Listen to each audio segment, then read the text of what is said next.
Is that thing even legal to bring on the range? The kid didn't say it quietly. He said it the way young men say things when they want everyone around them to hear. Loud enough to carry, soft enough to pretend it was just a comment between friends. The old man at the registration table didn't look up. He set his range bag down on the bench with the careful deliberateness of someone who had spent a lifetime moving around things that could kill him, unzipped the top, and pulled out a pistol that most of the men in that building had only ever seen in photographs. A Browning high power, not a replica. Not a wall hanger someone had polished up for show. A real one, the finish worn to a brushed silver along the slide rails. The grip panels darkened from decades of handling, the lanyard ring at the base of the grip still intact. The kind of gun that came home in a kit bag and stayed in a drawer for 40 years and still worked because it was built by people who understood that a tool had to outlast the emergency it was made for. The kid, his name was Garrett Mossip, 23 years old, a competitive shooter out of Barry, who ran a Daniel Defense carbine, a Glock 34, and posted his stage times on Instagram, nudged his friend with his elbow and grinned. Seriously, a high power? At a practical pistol match? His friend, a guy named Cole Weatherspoon, shrugged, but he was smiling too. They were both wearing matching competition jerseys, the kind with sponsor patches sewn on the chest. Their gear was expensive and clean and new in the way that expensive, clean new gear always looks when it has never been tested by anything that mattered. The old man finished filling out his registration card. His name, written in the careful block letters of someone who learned to print before cursive was phased out of schools, read Alistair Drummond. Age 74. He handed the card back to the match director, a heavy-set man named Vic Theriot, who had been running the Rideau Valley Practical Shooters Club out of a property east of Smiths Falls for 11 years, and who had seen enough to know when something was about to happen. Vic looked at the high power, looked at Garrett Mossip, said nothing. Alistair Drummond picked up his range bag and walked to the staging area and sat down on a folding chair in the corner and began his pre-match routine, which had not changed in any meaningful way since 1974. Nobody knew much about Alistair Drummond. That was not unusual, exactly. The Rideau Valley Club drew members from 3 counties, and not everyone knew everyone. But Drummond was a particular kind of unknown. He had been coming to the monthly matches for almost 2 years, always alone, always quiet, always with that same worn leather holster on his right hip and that same high power seated in it. He drove a 1998 Ford pickup, dark green, with a cracked passenger side mirror that had been cracked since before anyone could remember. He never won the overall standings. He never lost badly either. He shot clean and steady and somewhere in the middle of the pack, and then he helped fold up the target frames and drove home. A few of the older members had tried to draw him out over coffee at the break table. He would answer direct questions directly. Yes, he'd been in the forces. Yes, he'd carried that pistol. No, he didn't like to talk about it much. And then he would redirect the conversation to whatever the other person wanted to talk about with a practiced ease that made you feel, afterward, like you'd had a real conversation, and only later realize you'd learned almost nothing about him. What his club registration card listed under previous service. Canadian Armed Forces, 1968 to 1991. 23 years. The card didn't say more than that, and Alistair Drummond didn't either. The match that Saturday was a club-level competition, 6 stages, modest entry fee of $30, nothing serious by provincial standards. But Garrett Mossip had driven down from Barry specifically because his coach had told him this course of fire was good practice for the provincial championship circuit. And Garrett Mossip was the kind of young man who took practice seriously, which is different, it should be noted, from the kind of young man who takes other people seriously. He was good. That part was genuine. He had a natural kinetic sense for the sport, a quick draw, smooth transitions between targets, and a competitive instinct that had already earned him a handful of top 3 finishes in regional matches. He had started shooting at 18, trained twice a week since 20, and genuinely believed, the way that young talented people often genuinely believe, that he understood the sport in its entirety, because he had never yet encountered the part of it that his talent couldn't reach. Cole Weatherspoon was less accomplished but more enthusiastic, which in a lot of ways made him more annoying. He repeated Garrett's opinions as though they were his own, and laughed at Garrett's jokes a half second after Garrett laughed, and when Garrett had said, "Is that thing even legal to bring on the range?" Cole had grinned and added, loudly enough, Looks like something out of a war museum. A third shooter, a woman named Philippa Reynaud, had been standing nearby and had said nothing. She was 41, a corporal's wife out of Petawawa, had been shooting practical pistol for 6 years, and was having one of those moments where you are in the company of younger people behaving badly and you have to decide whether it is worth saying something. She had looked at Alistair Drummond, who had not reacted. She had looked at the high power, which she recognised. Her father-in-law had carried one.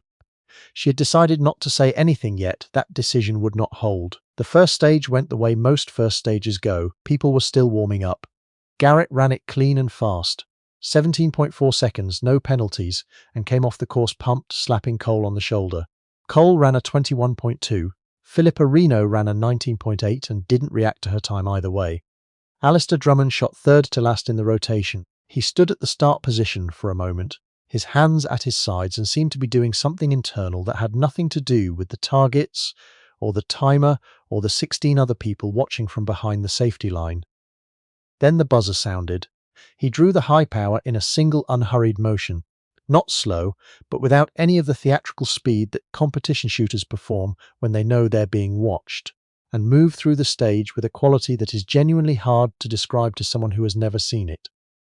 It was not fast, it was not showy, it was the movement of a person for whom the gap between thinking and doing had, over a very long time, closed almost completely. His time was 22.1 seconds.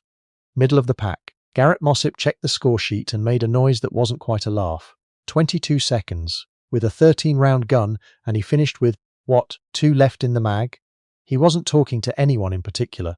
He was the kind of person who narrated his observations out loud because he had spent enough time in the company of people who found him entertaining that he had forgotten to check whether everyone did. Vic Theriot, writing times on his clipboard, looked up, said nothing, went back to writing.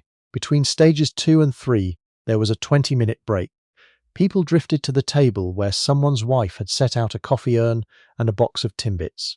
Garrett and Cole stood together with another young shooter, a guy named Bryce Hadley from Kingston, who was 26 and wore a kilt at matches because he thought it was funny, and who had not said anything unkind about Alistair Drummond, but who was currently listening to Garrett talk about him, which amounted to the same thing.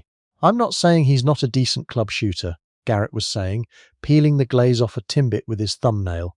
"I'm just saying, at some point you update your equipment. The high power's a great gun historically, it's just not a competition gun. It's like showing up to run a marathon in army boots. You can finish, but why would you? Guy's got to be, 70-something, Bryce said. 74, it says on the board. Cut him some slack." "I'm not cutting him slack, I'm just," Garrett gestured vaguely, making an observation. Philippa Reynaud was standing 4 feet away. She had been standing there for the entirety of this conversation, which Garrett either had not noticed or had chosen not to acknowledge. "His name is Alistair Drummond," she said. Garrett looked at her. "He's been shooting that pistol for longer than you've been alive," she said. "And the high power was the standard Canadian military sidearm for 30 years. Most of the men who carried it in service carried it in places you and I have never been." She picked up a coffee cup. "So, there was a brief silence. I'm not disrespecting his service," Garrett said. He had the look of someone who had been caught doing something and was now explaining that what they'd been doing wasn't actually the thing they'd been caught doing. "Okay," Philippa said, and walked away. Alistair Drummond, during this exchange, had been sitting on the same folding chair in the same corner, drinking coffee from a thermos he had brought himself, looking at nothing in particular. If he had heard any of it, and the room was small enough that he almost certainly had. His face gave no indication either way. He had quality which certain people develop over long careers in dangerous places of having learned to separate the things worth reacting to from the things that were not. He sipped his coffee, he checked his magazine. He waited for stage 3. Stage 4 was the one that changed things.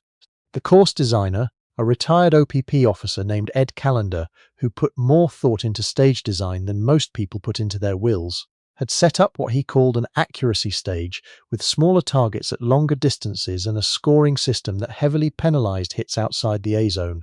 It was not a speed stage. It was a stage about shooting well, which is a different thing from shooting fast. Garrett Mossip ran it in 24.8 seconds and came off with 2 C-zone hits that dropped his points significantly. He was frustrated in the way that talented people are frustrated when the rules change to disadvantage their particular talent. Cole Weatherspoon ran it in 29.1 seconds with similar results. Alistair Drummond walked to the start position. The crowd at the safety line had grown slightly. Word had spread among the club members, in the way that word spreads at small matches, when something interesting seems to be developing, that the old man with the high power was worth watching on this stage in particular. He stood at the start position. He did the internal thing again, the thing that had no name. The buzzer went. What happened next is the kind of thing that is easier to describe in terms of its effect on the people watching than in any technical language about split times or sight pictures or trigger reset. Alistair Drummond moved through the stage without wasted motion of any kind. Not no motion. He moved, he transitioned, he managed distance. But there was no performance in it, no self-consciousness, no awareness of being watched that inserted itself into the mechanics. He shot the way some people play instruments, not to be heard, but because that is simply what playing the instrument sounds like when it is done correctly. His time, 20.7 seconds. First on that stage. The score sheet showed. Garrett Mossip looked at the paper for a moment without saying anything. Then he said, "Huh." Cole said nothing at all. Philippa Rideau, who was standing beside them, did not say "I told you so" because she was not that kind of person, but she permitted herself a small, private satisfaction that she felt was entirely warranted. After stage 5, Vic Theriault posted the running standings on the whiteboard near the coffee table. The format showed cumulative points and stage rankings. Alistair Drummond was overall in 5th place, not a position to win the match, but a position that nobody had expected given everything. Garrett was in 2nd. He studied the board for a long time. Long enough that Cole drifted away to talk to someone else and Bryce went to the bathroom, and it was just Garrett standing there looking at the name Drummond, sitting at 5th place with a stage win on stage 4. He turned around. Alistair Drummond was behind him, not by design. The old man was simply heading back to his folding chair, and Garrett happened to be in the way. "How long have you been shooting that pistol?" Garrett asked. It came out differently than he'd intended. He had meant it as something. He wasn't sure what. A challenge, maybe, or a provocation dressed up as a question. But standing in front of Alistair Drummond, who was looking at him with the mild, patient expression of someone who had been looked at by far more frightening things and had not looked away, it came out as something closer to what it actually was. A genuine question. "Since 1971, Alistair Drummond said.